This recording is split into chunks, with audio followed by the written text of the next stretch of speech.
Welcome back to the deep dive. Great to have you with us again as we jump straight into part two of our look at the Indian knowledge system, or IKS. That's right. And we know many of you might be using this maybe as a sort of audio companion if you're studying IKS on platforms like SWAYAM. Our mission today is really to unpack a whole load of information. Exactly. And our goal today really is to give you a clear, detailed overview covering so many different areas within IKS. We'll be looking at the science, the philosophy behind it all. Hopefully you'll have a few of those aha moments as we connect some, surprising dots. Definitely. We've really gone through a lot of material academic lessons covering, everything from astronomy, architecture, that's Vastukala, Ayurveda, the ancient medicine system, math, military studies, martial arts, Knowlwdge. Language and grammar to governance, and even a look at where IKS might be heading in the future. It's quite a range. Yeah, it is. So the plan is to pull out the key takeaways, those really important nuggets, to give you a solid grasp of this incredible system. Okay, shall we start by looking up astronomy in ancient India? Sounds good. The sources show they developed a really sophisticated celestial coordinate system. Quite remarkable, really, for the time. They were essentially mapping the heavens. Without modern telescopes and computers, how did they even begin? Well, what's ingenious is how they created these frameworks to locate things in the sky.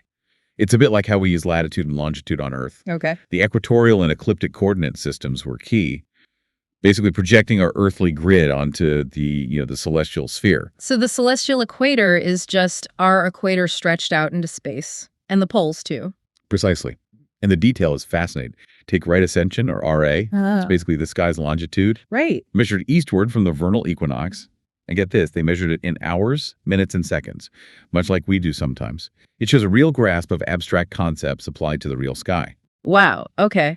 An ecliptic longitude and latitude. That sounds a bit more complex. Yeah, slightly. Ecliptic longitude, that's lambda, is measured along the ecliptic, the sun's apparent path, right? Again, eastward from the vernal equinox, but in degrees. And ecliptic latitude, or beta, tells you how far north or south of that plane an object is, also in degrees. The ecliptic is like the fundamental plane of the solar system, you could say. And they even had a system for what you see right above you, the horizontal one. Exactly. That one's based on your local horizon where the sky meets the land. Super practical for figuring out when and where you could actually see a star or planet from where you were standing. It sounds incredibly precise. Did all this knowledge feed into practical things like their calendar? Oh, absolutely. The Indian calendar system is deeply tied to these observations. The Tithi, for instance, the lunar day, it's based on the angle between the moon and the sun. And the month is split into two pakshas, Shukla, the bright half, and Krishna, the dark half. The key thing is how these cycles directly shape their sense of time. And the 7-day week, Ravi, Soma, those names are still around: sun, moon, planets. You got it. Ravi for the sun, Soma for the moon.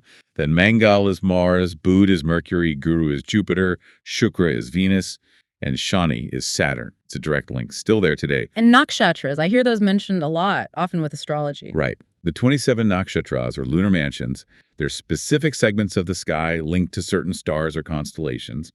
They're really important for picking auspicious times for, pretty much anything important. And then you have the Samvatsara, the 60-year cycle, adding another layer. It shows how this wasn't just abstract knowledge, it was actively used. So all this astronomical data, it all comes together in the Panchaka? Yes, precisely. The Panchaka is the traditional almanac. The daily version gives you 5 key elements: the weekday, Vara, the lunar day, Tithi, the lunar mansion, Nakshatra, something called yoga in Karana. And people use these to find the best times for activities. What's also interesting is the regional variations, showing diverse traditions across India. And yeah, they use lunar months like Chaitra, Falguna, and so on. It's amazing detail. And they actually built instruments, yantras, to measure all this. They did. Simple things like the gnomon or shanku, basically a vertical stick to measure the sun's height by its shadow. Right. Then the cross staff for measuring angles between stars, or a star and the horizon. And the clepsydra, the Gaudiya yantra, a water clock for keeping time accurately. It shows real practical application. Water clocks. That's brilliant. But the Jantar Mantars, those observatory complexes, they look absolutely mind-blowing. They are. Architectural wonders designed for precise observation. The famous ones in Delhi, Jaipur, Ujjain, Varanasi, Mathura. They had these huge instruments. Like the Samrat Yantra, that massive sundial. Exactly. The Samrat Yantra, and also things like the Jai Prakash Yantra, which are hemispherical sundials. Their sheer size allowed for incredible accuracy in measuring positions and time. They weren't just monuments. So these weren't just for telling the time of day. Not at all. Crucial for navigation, for understanding celestial mechanics more deeply, basically advancing astronomy. Maharaja Singh Sawai's Jantar Mantars from the 18th century are just stunning examples of this large-scale, precise instrumentation. That Samrat Yantra is a masterpiece. And I remember reading that maths was absolutely fundamental to all this astronomical work. Oh, completely. You can't really separate them. The mathematical basis of Indian astronomy is huge. Think about the development of zero, the decimal system, advanced trigonometry, all essential. Right. Mathematicians like Brahmagupta developed really sophisticated ways to calculate planetary positions. And Bhaskara II even touched on concepts related to calculus centuries before Newton and Leibniz. It really highlights the innovation driving their astronomy. Okay, let's shift focus now from the heavens down to the earth. Vastukala, ancient Indian architecture. It seems town planning wasn't just haphazard, especially according to the Arthashastra. No, not at all. What's really insightful about the Arthashastra's view is how holistic it is. It integrates defense, administration, economy, culture, everything into town planning. So it wasn't just about buildings. Exactly. It was about creating functional, prosperous, secure cities. Strong emphasis on strategic locations, organized layouts often described as wheel-like good infrastructure, and specific zones for different activities. The key takeaway is that integration. So it wasn't just philosophical advice. Did the Arthashastra give specific pointers on planning a city? Oh yes, quite specific. It talks about the king choosing a strong site, good land, water access. The layout, ideally like a wheel, main roads radiating out. Strong fortifications, walls, moats, towers were crucial. Guarded gates, of course. And inside the city, how was that laid out? Zoning was key. The inner city for the royals, admin buildings, outer areas for merchants, artisans, general population, designated market zones so commerce didn't disrupt residences, temples in prominent spots, and crucially reliable water supply and sanitation. Public health was a big deal. That's remarkable foresight. Did these principles actually show up in different historical periods? Absolutely. You see it way back in the Indus Valley civilization. Planned cities, grid layouts, amazing drainage, standardized bricks, the Great Bath. Incredible stuff. Wow. The Vedic period was less urban, but architecture still shaped by religious needs. Then the Mauryan period saw more urban development. And the Gupta period, the Golden Age, must have been impressive. Definitely. Big advances in temple architecture like the Dashavatara temple, amazing cave architecture like Ajanta and Ellora, planned cities, and that incredible iron pillar in Delhi, testament to their metallurgy too. Right. Later, South Indian dynasties developed their own iconic temple style with those huge pyramidal towers, the Gopurams. So town planning and architecture served much bigger purposes than just shelter. Precisely. Vital for hygiene, think drainage. Public amenities, the Great Bath. Technology, standard bricks. Water management, aesthetics, symmetry, balance, and of course spirituality through temple design and placement. Based on all of that, what are the essentials of effective town planning, looking back at their approach? Well, they really stressed strategic location, a well-thought-out layout, solid infrastructure, public amenities for everyone, clear housing areas, economic hubs like industrial zones, safety features, emergency services, aesthetics and cultural spaces, and even environmental thinking working with nature. Sounds incredibly modern. What were the guiding principles behind it all? Comprehensive planning was one looking at the big picture. Functionality, making sure the city worked, sustainability building for the long term. Also inclusivity, equity, good connectivity, and promoting the health and well-being of the people living there. Now, you mentioned Vastushastra earlier. How does that fit into this picture of architecture and planning? Vastushastra. That's the traditional Indian science of architecture, deeply rooted in Hindu philosophy. Think of it as the science of dwelling, aiming for harmony between buildings and the natural environment. Vastu means dwelling. Shastra means science or doctrine. So it's more than just building rules. Much more. Key principles include balancing the Panchaputas, the 5 elements, earth, water, fire, air, space. Directions and orientation are vital, each direction linked to elements, even deities. The mandala, especially the Vastu Purusha mandala, is a sacred geometric grid for planning. Okay. Proportion and measurement are crucial. Space planning, too, the central area, the Brahmaspan, is considered very significant energetically. And finally, aesthetics and symbolism are woven in, creating spaces that feel right spiritually and visually. Can you give us some concrete examples of Vastukala, things that really stand out? Temples are the most obvious, maybe. Incredible diversity there. The Nagara style in the north with tall shikaras, the Dravidian style in the south with pyramid-like gopurams, and the Visara style mixing elements. Right, the different style. They have amazing features. The Shikara spire, the Mandapa hall, the Garbhagriha sanctuary, often covered in intricate sculptures of gods and myths. Then you have rock-cut architecture cave temples like Ajanta, Ellora, and even ordinary houses were often designed following Vastu principles. The temple architecture across India is just so varied and stunning. It really is. And they use clever construction techniques like dry stone masonry, interlocking systems, shows real engineering skill. Plus, the cultural variations, the spiritual significances, pilgrimage sites, festival hubs. It's a living tradition with ongoing preservation efforts. You mentioned iconography earlier. What role does that play in the architectural art? Iconography is key to understanding the meaning. It's the study of symbols, the specific gestures of deities, the animals associated with them, the stories carved into the stone.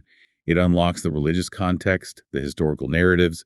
It adds layers of meaning. And even everyday houses followed these Vastu Shastra ideas. Yes, often they did.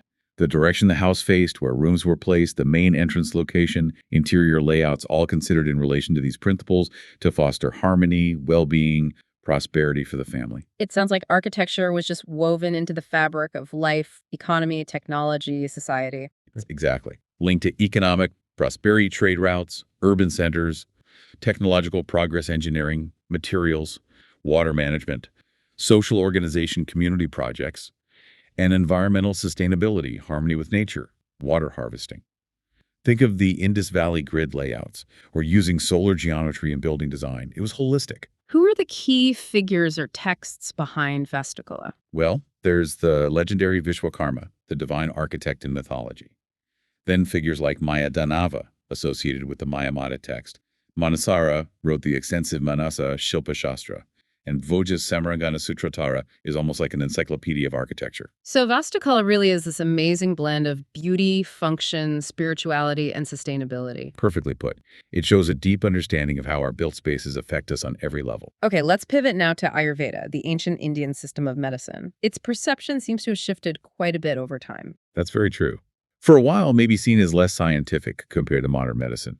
But its persistence, the benefits people experience, and a growing interest in holistic health have led to a real reevaluation. Mm-hmm. Even big organizations like the WHO and NIH now recognize its value and are researching its principles. It shows its staying power, its relevance.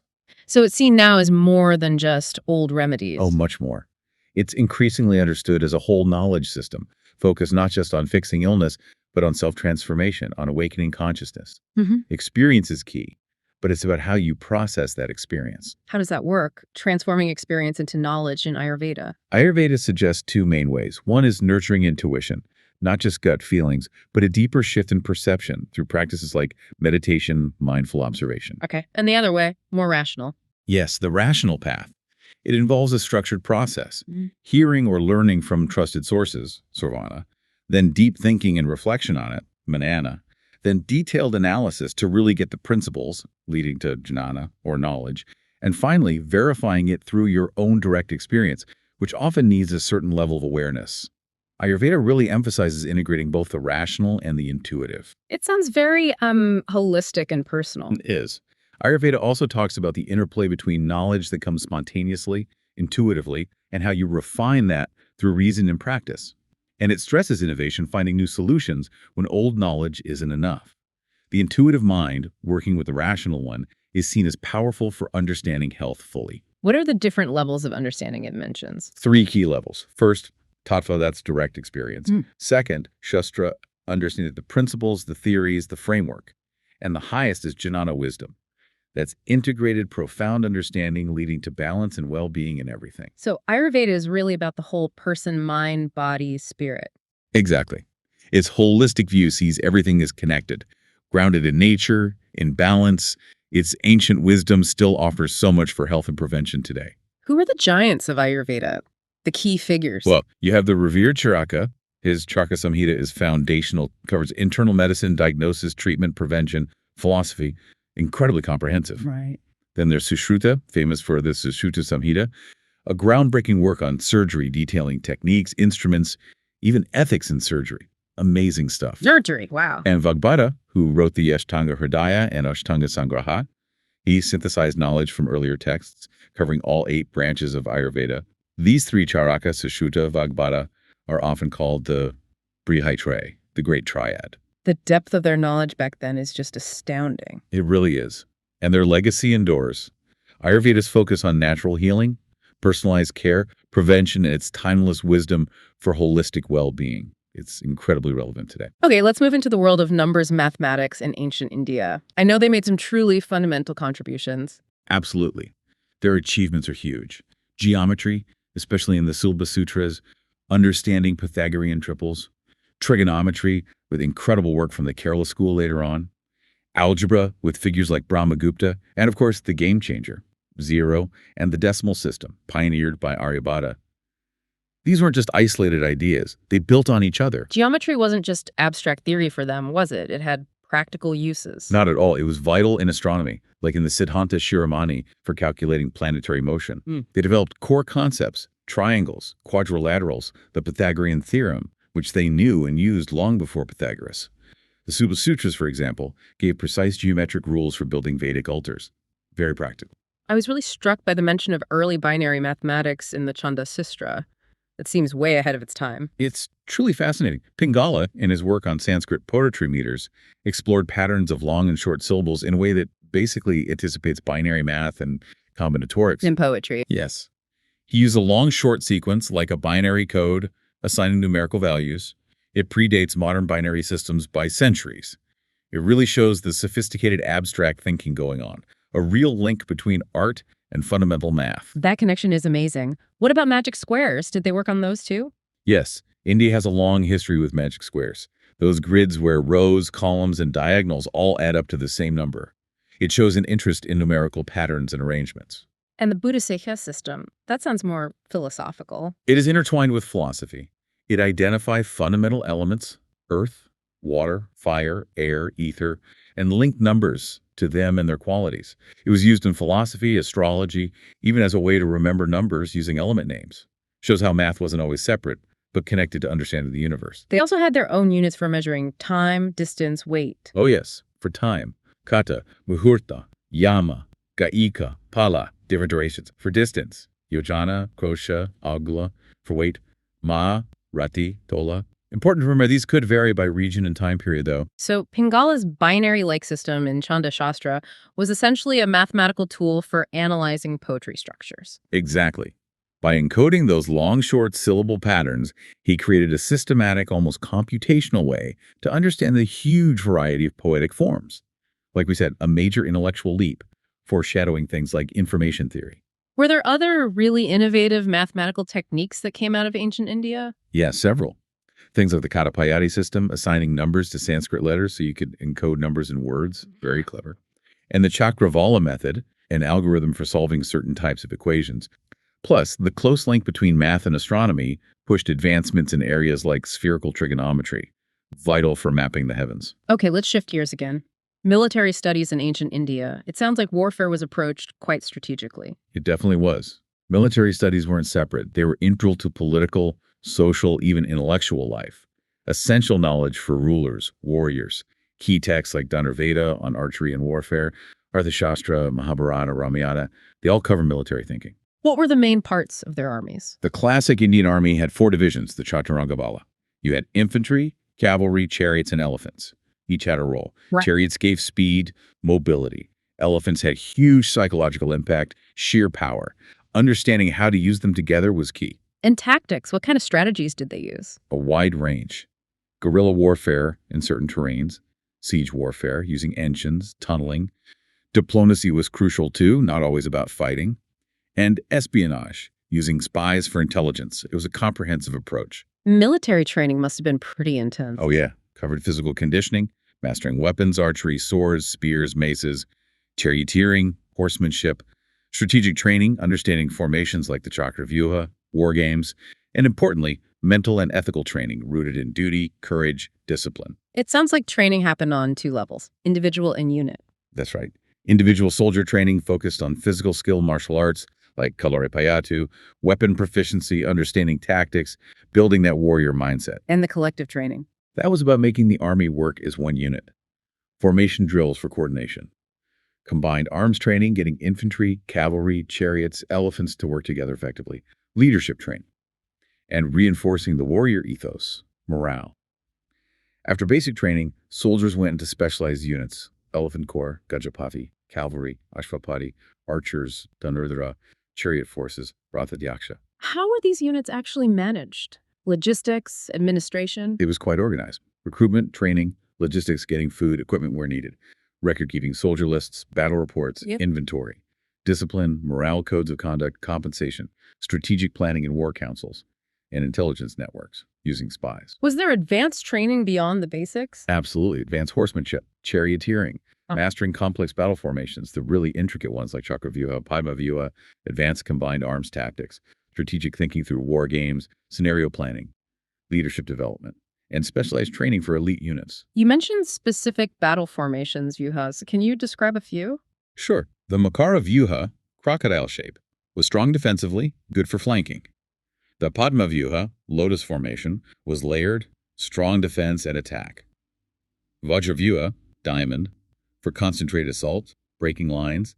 Shakara Vyuha, cart shape, presented a very strong front. And their tactics went beyond just the formations. Definitely. Sophisticated combined arms work, psychological warfare using elephants, drums, deception, siege tactics with engines, good logistics to keep the army supplied, and, as mentioned, espionage for crucial intelligence.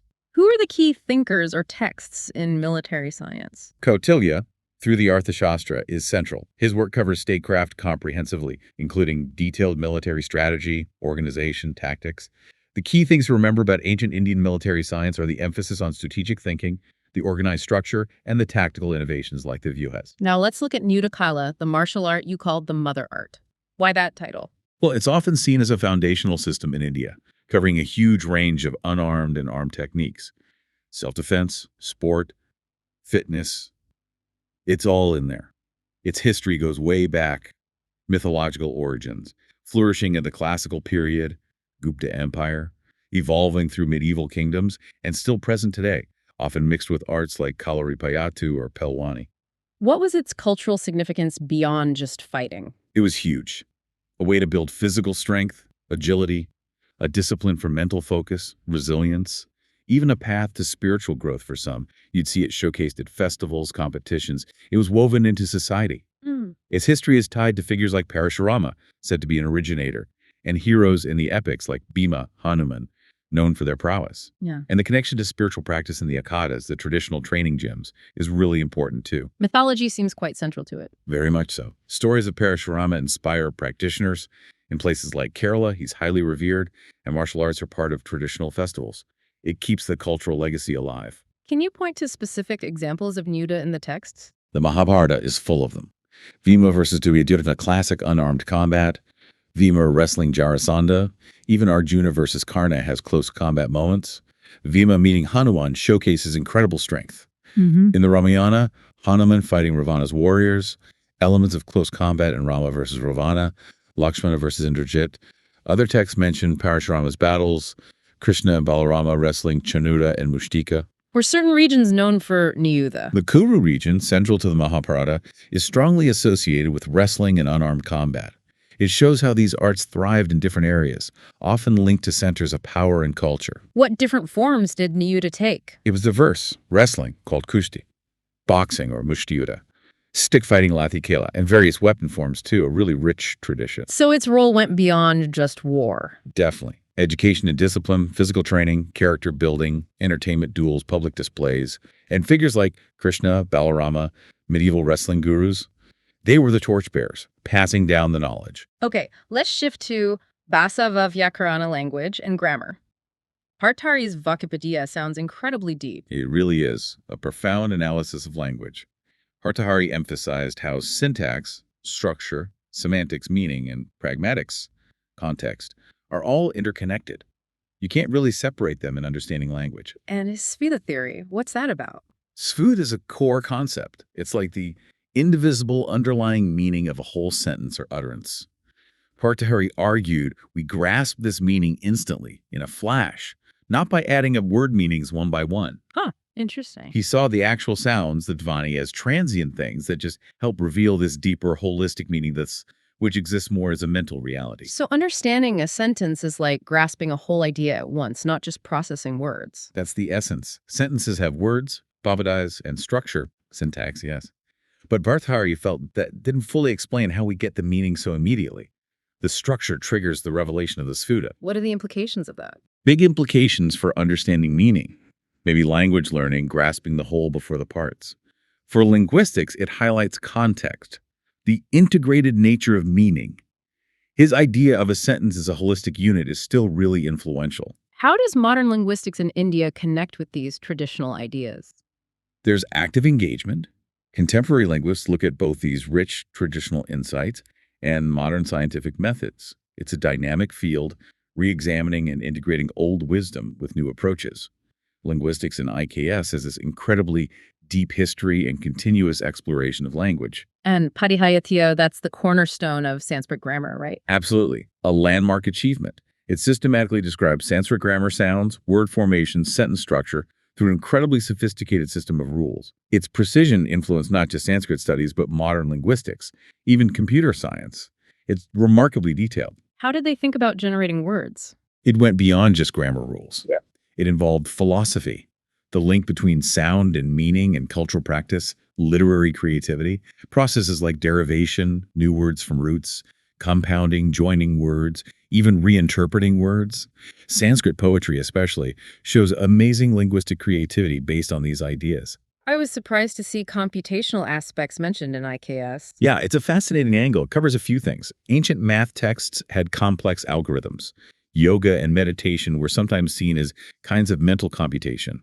Vedic math has fast calculation tricks. And Pattini's rule-based grammar is hugely interesting for computational linguistics. The idea of computation was broader, including mental processes, systematic rules. And mnemonics must have been vital for remembering all this knowledge. Absolutely crucial, especially for preserving massive texts like the Vedas orally and complex grammar rules. Various techniques were developed to aid memory and ensure accurate transmission over generations. You also mentioned rule-based operations in language. Platini's grammar is the ultimate example. It's a comprehensive system of rules for Sanskrit. Covers everything: basic sound changes, sandhi, adding prefixes, suffixes, affixation, repeating word parts, reduplication, building sentences. So sentence formation followed these rules too? Yes, largely. Combining words, padas, according to syntax rules, applying sandhi. But semantic sense doesn't mean something, and pragmatics, context, intention, were also vital. Modern computational linguistics still learns from these ancient rule systems. Who were the key players in linguistics within IKS? Pattini, of course, but others built on his work. Katyana wrote critiques and additions, Vartika. Patanjali's Mahavya is a huge commentary, delving into philosophy. Bhartrhari, with his Vakyapadya. Yaska wrote the Nirukta on etymology. Even Parthamuni's Natya Shastra on drama touches on linguistics and expression. Together, they built an incredibly rich tradition. Okay, let's turn to Bharata's Natya Shastra, the science of drama, dance, and music. Sounds like a complete guide. It really is. An ancient Sanskrit text attributed to Bharata, giving a detailed framework for performing arts in ancient India. Ancient dramas explored big themes: love, duty, destiny. Set in courts, cities, forests, structured into acts and scenes, guided by Natya Shastra principles. What were the defining features of ancient Indian drama? A key idea was the unity of impression, creating a cohesive experience for the audience, consistent theme and tone. The Natya Shastra lists 10 types of plays, showing the variety. Performances happened at festivals, religious ceremonies, social events, royal courts. Important aspects were evoking rasa, emotional response, clear narrative structure, and using Sanskrit poetry effectively. And abhinaya, the art of expression. It had different parts. Yes, abhinaya was crucial. 4 main types: Angika body language, gestures, hastas, movements, including nota, pure dance, Vajika speech, dialogue, voice, Aharya costume, makeup, sets, and Sattvika representing genuine inner emotions. Nutta itself is abstract rhythmic movement, but becomes expressive when combined with the others. So Bharata is seen as the main authority for all this. Absolutely. He's traditionally credited with the Nyastra, and it's been the foundational text for Indian performing arts for centuries, still influential today. Now, Anavishiki, the science of inquiry, that sounds fundamental. It was considered foundational. It covers philosophy, logic, critical thinking, seen as vital for understanding everything else. Traditionally, it had four parts: metaphysics, study of reality; logic, reasoning; ethics, morality; and dandaniti, law and governance. And it had a specific role in the Arthashastra. Yes, the Arthashastra explicitly calls it the foundation for the other main knowledge branches: Varda, economics; Trey, Vedas; and dandaniti itself. It was seen as essential for developing rational thought, good judgment, critical analysis, all crucial for good governance. What did that mean in practice? It meant developing skills in logical reasoning, building arguments, spotting fallacies, engaging in philosophical inquiry, understanding truth, reality, ethics, using critical analysis to evaluate claims. So philosophy could guide ethical ruling, logic could help form effective policies. Are there specific texts that really highlight its importance? The Arthashastra introduces it early on as the discipline that trains the mind. The Yajnavalkya Smriti stresses the ruler needing philosophical study to rule justly. Even if Dharmashastra texts don't always use the term anavishiki, the principles inquiry, ethics, analysis are deeply embedded in teachings on Dharma. So Anavishiki directly informed statecraft. Absolutely. It promoted philosophical reasoning for ethical governance, logic for strategic thinking, understanding of human behavior through philosophy, balancing power with responsibility. Rulers needed a critical mindset for informed decisions, considering long-term consequences. You mentioned worlding and reworlding Dharma, power, order. Can you explain that? Okay, worlding is how concepts like Dharma, duty, righteousness, power, and order were historically understood and practiced in ancient India. Reworlding is about critically re-examining and reinterpreting them for today. Yeah, I see. So reworlding Dharma might focus on universal ethics, social justice. Reworlding power might emphasize inclusivity, participation. And Ishiki, with its critical inquiry and philosophy, provides the tools for this reinterpretation, making it thoughtful, ethical, applying ancient wisdom to modern issues. So Anavishiki offered practical guidance across many areas. Indeed, ethical reasoning for personal and public life, strategic governance, long-term vision, resource management, understanding people, social harmony, diplomacy, economic development, rational resource use, innovation, social cohesion, conflict resolution, cultural integration. It was like a meta-discipline informing everything else. Let's focus now specifically on IKS governance and public administration. Ancient India seems to have had quite developed systems. Yes, texts like Arthashastra, Manusmriti, Mahabharata, Shanti Parva, Ramayana, they offer rich insights. Core concepts were dharma, righteousness; raj dharma, ruler's duties; and justice. Structure usually involved a king, a council of ministers, a bureaucracy, and often spies for intelligence. Kautilya's Arthashastra seems central here. Foundational. It outlines a system with centralized authority, the king, strong focus on people's welfare, a comprehensive legal system, and detailed economic policies like revenue collection. Right. Kautilya's Saptanga theory lists 7 essential state elements: Swami, ruler; Amatya, minister's bureaucracy; Janapada, territory people; Durga, fortified capital; Kosha, treasury; Danda, army force justice system; and Mitra, allies, all seen as vital and interdependent. Did the social structure of Varna and Ashrama play a role in governance? Those systems, with their prescribed duties and ethics for different groups and life stages, influenced the social order and expectations. In governance terms, they provided a framework for division of labor and social responsibilities, though they're complex and debated topics. What about the actual administrative setup? Typically, a council of ministers, Mantra Parishad, advised the ruler. A bureaucracy handled functions at different levels. Often local governance involved village assemblies or panchayats, showing some decentralization. And law and justice. How were disputes handled? Justice Nyaya was a key royal duty. Legal frameworks in Manusmriti, Arthashastra guided conduct. Courts and officials interpreted laws, judged disputes. Dharma was the underlying principle for law and ethics. And managing the economy. Economic administration was vital. Revenue came mainly from taxes, especially land revenue. The state regulated trade, often via guilds, shrenas. Officials oversaw agriculture, trade, resources. You mentioned various officials. Can you give examples? Sure, there was a hierarchy. Mantra Parishad, Adhyaksha, head minister. Various Adhyakshas heading departments, treasury, commerce, military. Down to local level, like the Gramani, village headman. They implemented policies. The military also had its own command structure. And Dharma keeps coming up as central to governance. Absolutely. Rajaharma, the ruler's specific duty, stressed righteousness, welfare of subjects, fair justice, protecting the kingdom. It was the ethical bedrock. Kautilya's Arthashastra and rulers like Chandragupta Maurya, who applied these principles, are key examples. Let's revisit those state elements. Janapada and Durga, what were their roles? Janapada, territory and people, was the base providing resources, revenue, manpower. Its well-being was crucial.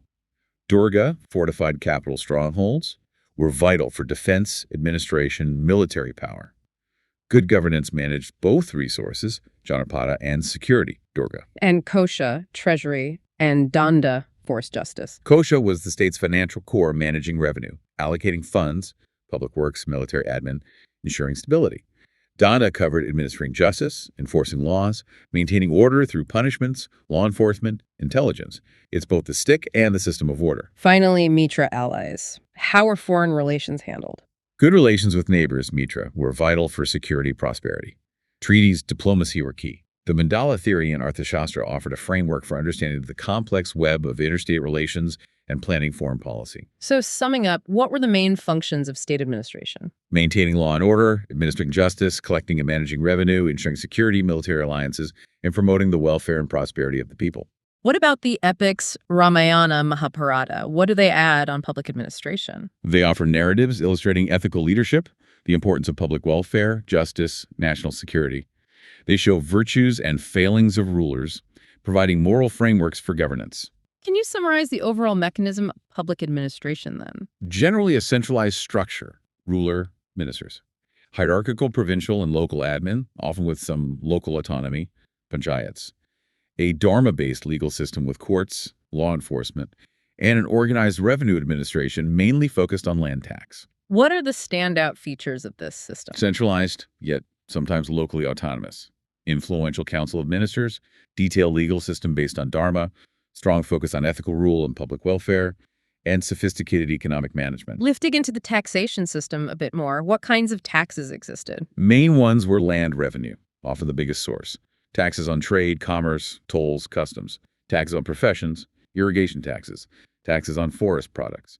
And various miscellaneous ones, marriage levies, fines. How were they collected? Any exemptions? Usually by designated revenue officials. Chief Treasury official oversaw it.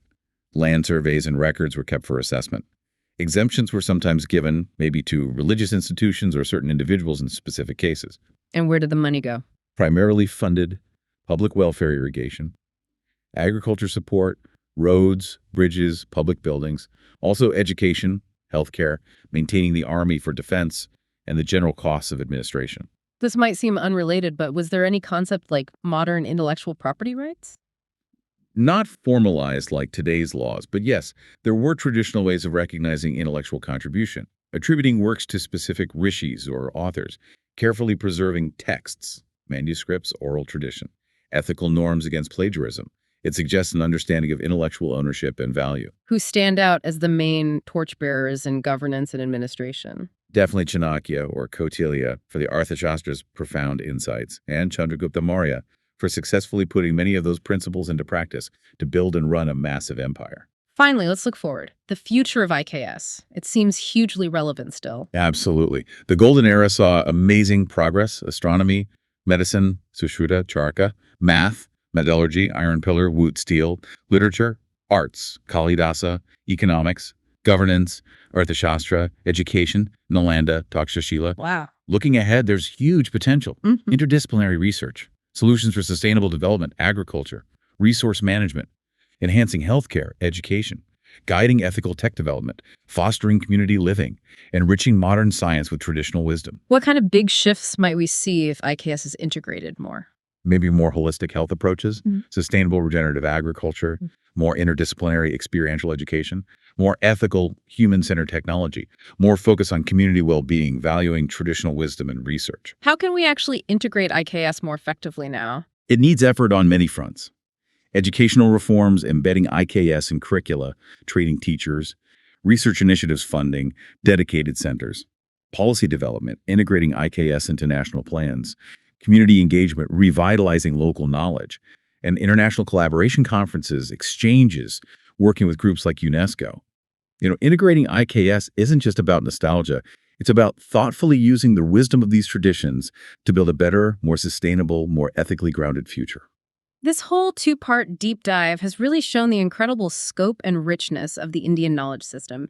It's so clear these weren't just separate subjects, but deeply connected in ancient India. Exactly. And its value isn't just historical. IKS offers really unique perspectives, potential solutions for today's complex problems. It reminds us how interconnected knowledge is and the wisdom held in different traditions. So, as we wrap up this exploration, maybe a final thought for you, our listeners. How can we individually and as a society keep exploring and thoughtfully weaving the wisdom of IKS into our modern lives? How can these ancient insights help us create a future that's more holistic, more sustainable, and ultimately more meaningful? We really encourage you to keep digging into the sources and ideas we've touched on in this deep dive.